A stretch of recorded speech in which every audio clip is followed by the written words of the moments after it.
Hello, Nigeria. I am Becky Madujemu. Welcome to your Sunday Delight Newsline. We're in the best season of the year. Events are taking place everywhere, from acts of kindness by young Nigerians to weddings and the festivals. The ceremonies are all beautifully packaged. Give us your time as always to wow you. Let's now join Claire Abdulrazak in Abuja for the news. Hello, Claire. Hello, Becky. Compliment of the season to you, and thank you for joining us here on the news from Abuja. 333 students have been declared missing after bandits' attack on Government Science Secondary School, Kankara in Katsina State. Governor Aminu Bello Matsuri revealed the figure while receiving a federal government delegation. Anwal Haliru reports. The government delegation led by the Minister of Defense, Major General Bashir Salihi Magashi, retired, comprises National Security Advisor and the service chiefs. They were in Katsina to sympathize with the government and people of the state on the unfortunate incident. Governor Aminu Bello Masari said the school has a population of 839 boarding students cut across parts of the state and other states of the country. We are yet to account for 333 pupils. And we are still counting because more are coming out of the forest. And we are calling through the numbers, those parents that have numbers, to find out whether their children have gone back home. He said the state government was yet to be contacted by any group responsible for abduction of the students. The leader of the delegation, Minister of Defense, Major General Bashir Salihi Magashi, retired, explained that rescue operation for the missing students was given the greatest priority by the government. Our mission to come and sympathize with you and assure you that all hands are on desk within the armed forces of Nigeria and the police to ensure that this rescue mission is given the greatest priority in our administration. The minister charged the armed forces and the police, as well as other security agencies, to move fast to ensure that the students are rescued. In Katsina, Awal Haliru, NTA News. Meanwhile, Governor Aminu Bello Matsuri of Katsina State has been speaking about efforts to rescuing the abducted students of Government Science Secondary School, Kankara. The governor told State House correspondent Adamu Sambu in Katsina moments ago that hope is bright.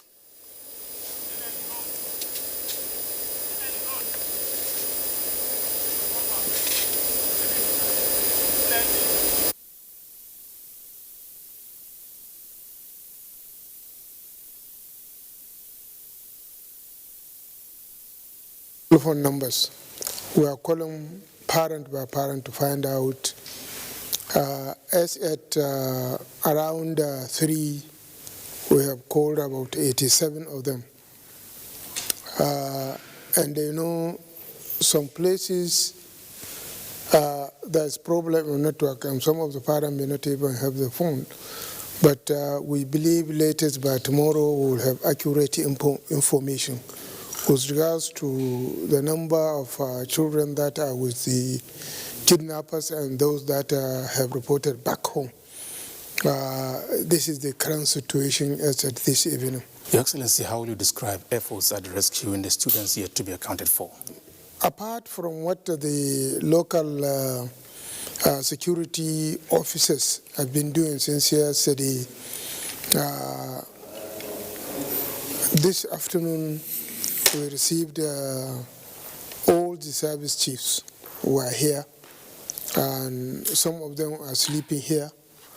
And they have gone to Kankara, they have made on-the-spot assessment, and they have deployed their men and the resources that they will make sure that within the next 2 days they've been able to bring back where they are working on to bring them back with no collateral damage.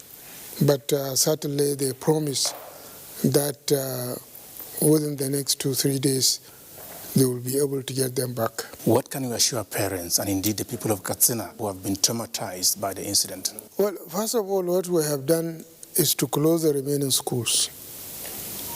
And also the Inspector General of Police, despite the closure, because some staff may be living in the quarters, has provided 5 armed mobile policemen for each boarding school. And we are trying as best as we can to make sure, like I said, the children are rescued safely with no collateral damage. So the assurance is that the government is on its feet.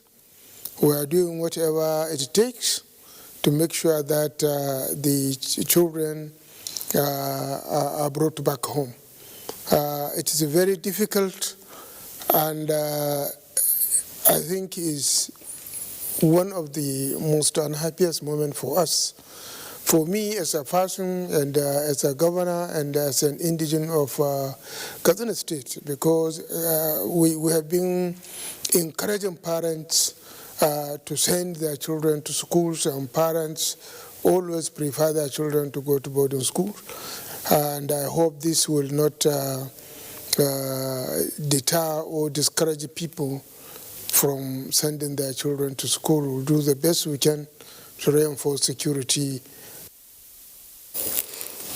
That was our State House correspondent Adamo Sambo speaking with Governor Bello Masari of Katsina State on efforts to rescue abducted secondary school students. Meanwhile, Minister of Defense and leader of the federal government delegation to Katsina, Major General Bashir Salihi Mogashi, says government is doing everything possible to rescue the kidnapped students of Government Science Secondary School Kankara without any collateral damage to the people of the state. The minister gave the assurance while speaking to correspondent Awal Haliru after an assessment visit to the affected school in Kankara.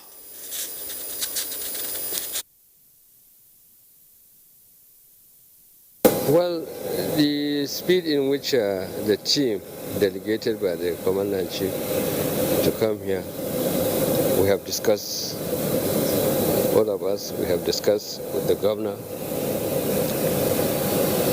and from the discussion we were able to know that the tasks we are going to do will be speedy and timely without any collateral damage to the people of the state. Well, we have visited the school where it happened. People were jubilating our coming. People are happy, raising hand, and we are really very surprised because somebody sold the rumors. And I'm sure it's all this social media. There was calm, everybody was relieved. As far as I'm concerned, our group were received very well by the district head and the other district, the neighboring district head. They took us around from his palace. We addressed them in the palace. We went to the field. The headmaster talked, the principal talked to us. He gave us all the details. The students who escaped told us their stories.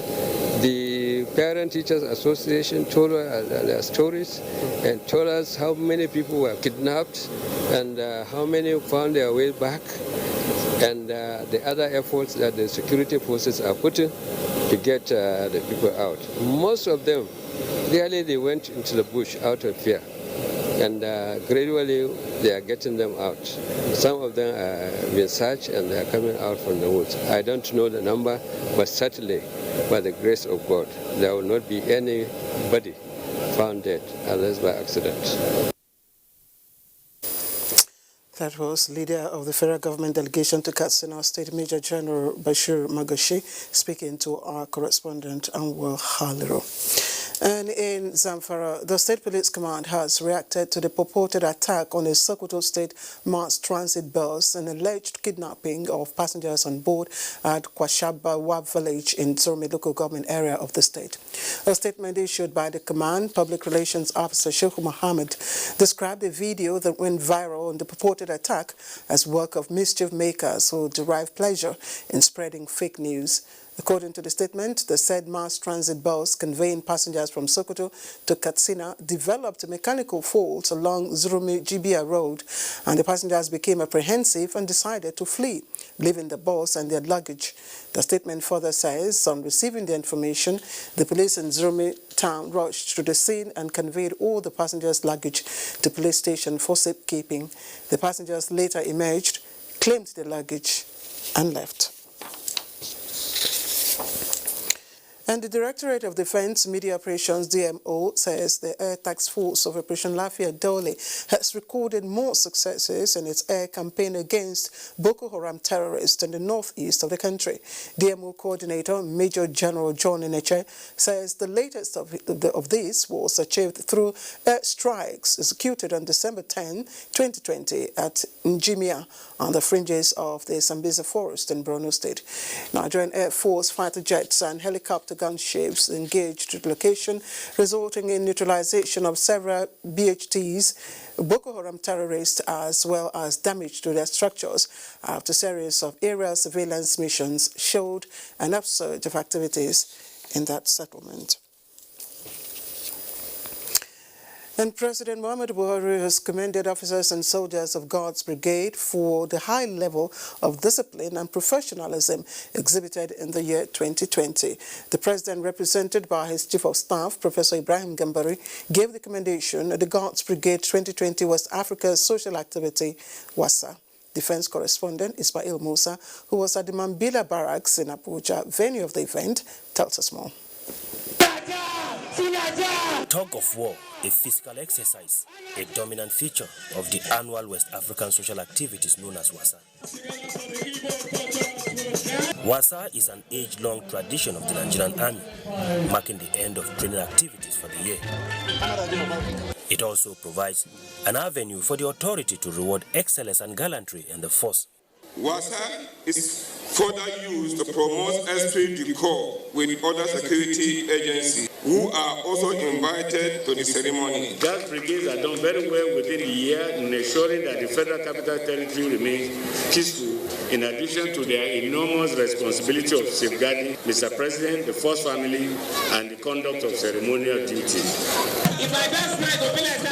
Nigeria's diverse rich cultural heritage was showcased, including the electrifying Lupe Waist dance. Yes. The event also featured project inauguration. In Abuja, Ismail Musa, NTA News. And a workshop on learning Arabic language has opened here in Abuja. It's organized by the Embassy of the United Arab Emirates to commemorate the UN World Arabic Language Day. Anthony Forsen was there. The UN Arabic Language Day is observed annually on the 18th of December. The event was established by the United Nations Educational, Scientific and Cultural Organization in 2010. The idea is to celebrate multilingualism and cultural diversity, as well as to promote equal use of all 6 official languages through the United Nations. And so, at this workshop, organized by the Embassy of the United Arab Emirates, Information and Culture Minister Lai Mohammed noted that the event, apart from being instructive, given the current global interest in the establishment of latest diplomatic approachment between nations and the renewed zeal to combat violent extremism, as well as promote pluralism and multiculturalism, Arabic language has become key in diplomatic, scholarly, and cultural circles because it has been well positioned.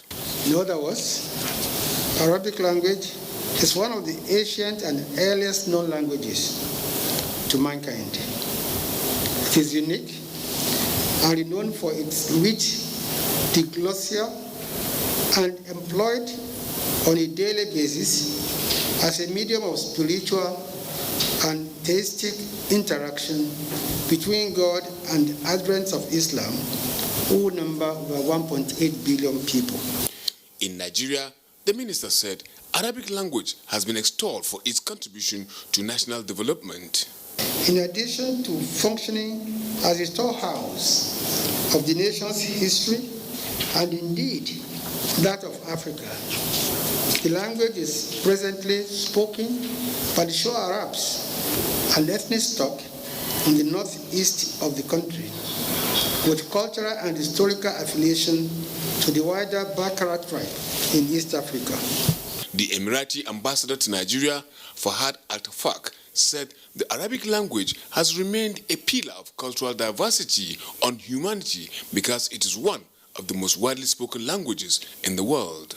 As a prominent form of global expression, the Arabic language is celebrated for its diversity, which ranges from oral expressions to poetic calligraphy.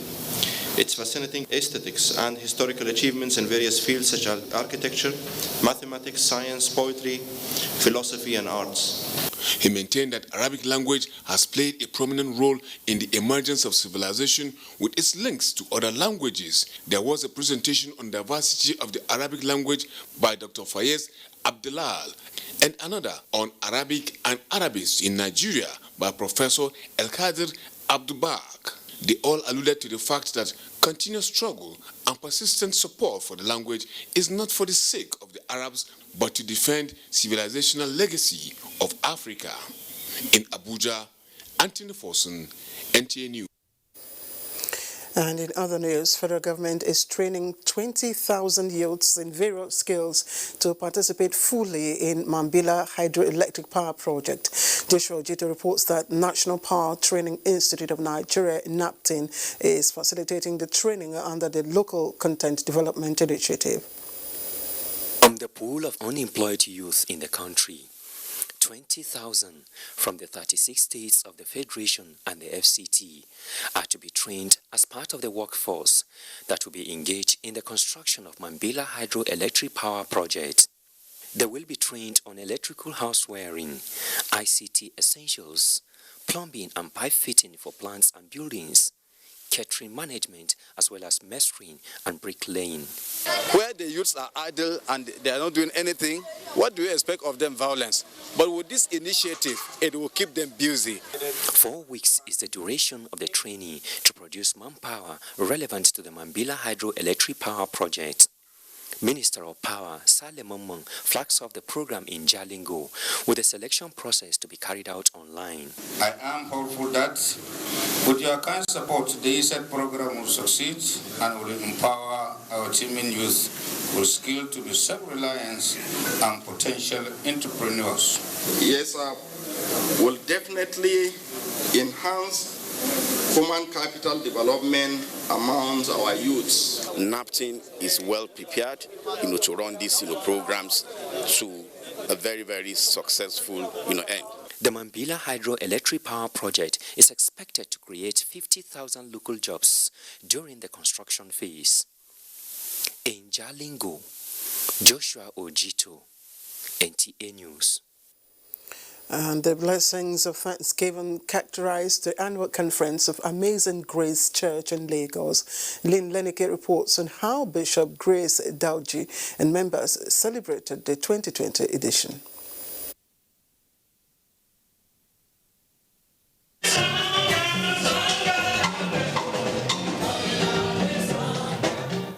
It was a convergence of parishioners to appreciate God's faithfulness for witnessing the last month of 2020 as they turned out a mass decked in colorful attire. It was atmosphere of thanksgiving.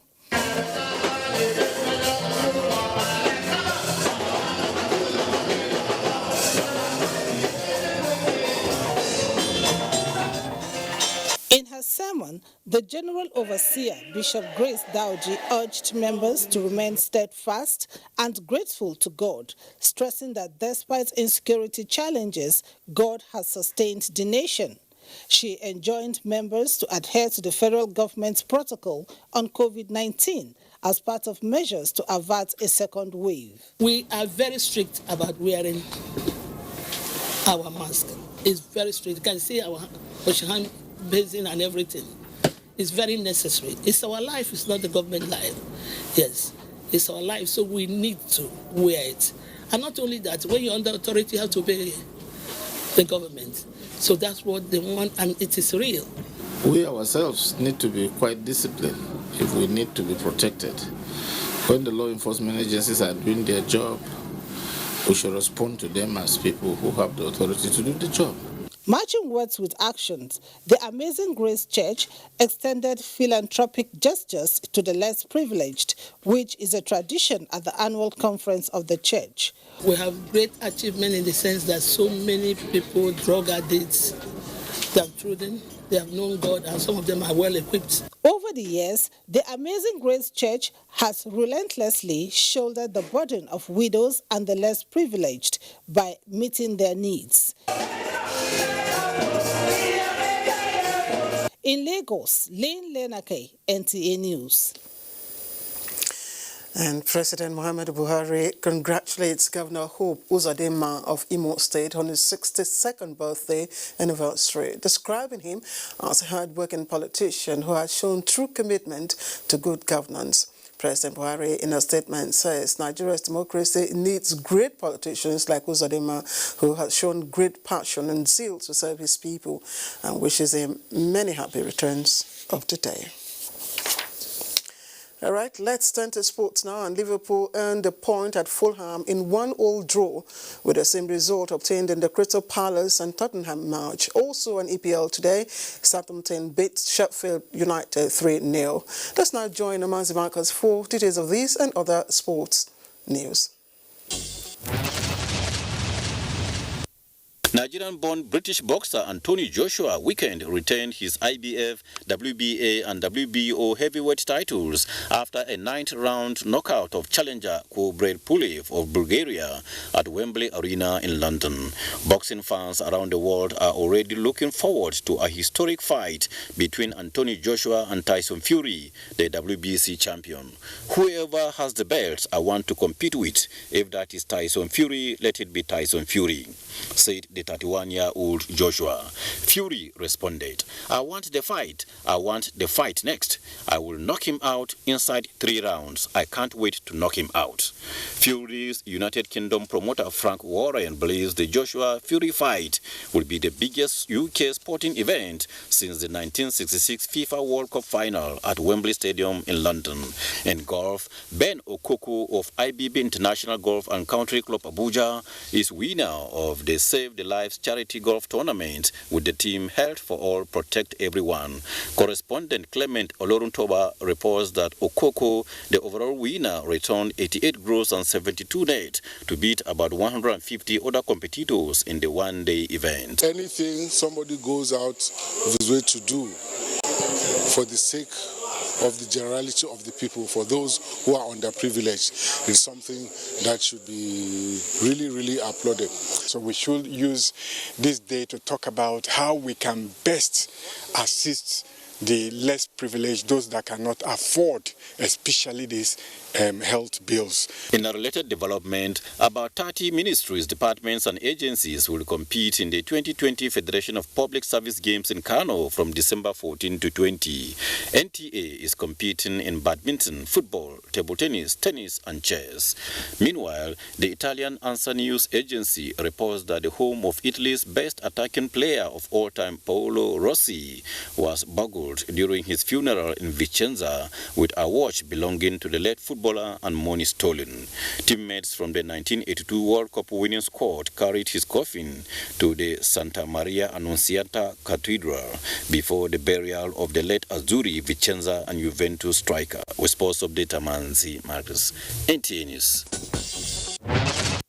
And we wish Team NTA the best in their outing.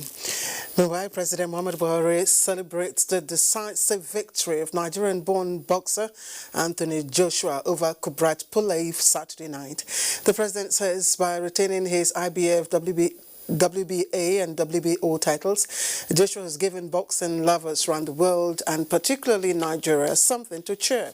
He recalls his meeting with the heavyweight champion in London earlier in the year, describing Anthony Joshua as a humble, well-brought-up young man who will still go places, he says. President Buhari wishes Joshua all the best in his dream fight against Tyson Fury, saying he has the prayers and goodwill of Nigerians going with him.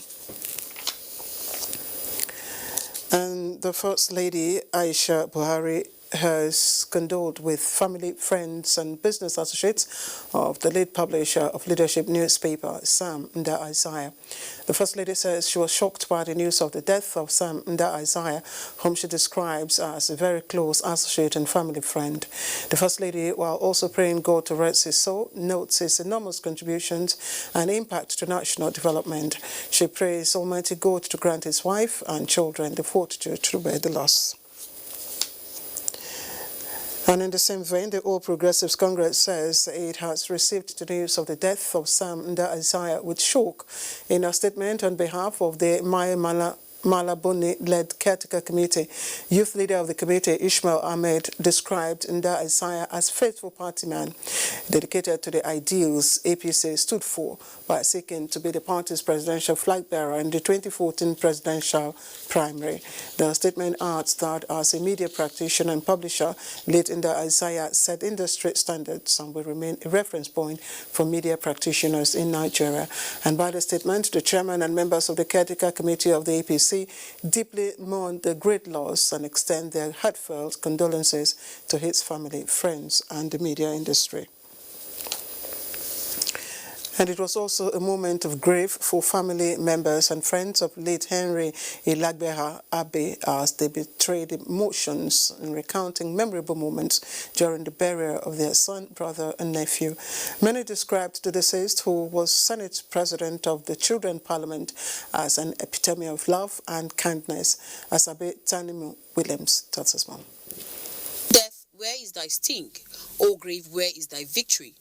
Are poetic words that captured the mood at this sober occasion as the family of Henry Abbey was thrown into mourning when Henry bowed to the cold hands of death after a brave-spirited battle with an ailment which eventually took him on the 6th of December 2020. He was a sweet little boy, though a man, jovial, intelligent, humble. You know, the good ones don't stay long. The remains of late Henry Abbey was buried amidst tears at the Gudu Cemetery, where scores of sympathizers thronged to join his family and relatives. He was just this ambitious kind of person. He wanted the best. People around him knew him. The funny thing about it is that he cannot pretend. He always tells you what his mind. But I know his legacy lives on. 34-year-old late Henry Abbey was the first Senate President of the prestigious Nigeria Children's Parliament and is survived by his mother, sister, and aunts, one of which is Nkem Dili Oseloka, popularly called Auntie Nkem, a prominent face on NTA's children infotainment series, Tales by Moonlight. Asabetanim Williams, NTA News. All right, let's take a look at the weather prospects for Monday. Glad you could join us. The country has been under the influence of sunny and with an increase in nighttime temperatures, causing some level of discomfort to people in the past few days. And for Monday, we do not expect any significant change in weather activities, as sunny and hazy condition is still the prevailing weather with patches of cloud. As sunny and hazy condition is still the prevailing weather with patches of cloud. However, parts of Akwa Ibom and Cross River should see morning thunderstorms. And by afternoon and evening hours, we expect isolated thunderstorms over parts of Bayelsa, Akwa Ibom, Cross River, Oyo, and Lagos. I leave you with the temperature details. I am Taidi Heli. Thank you for watching.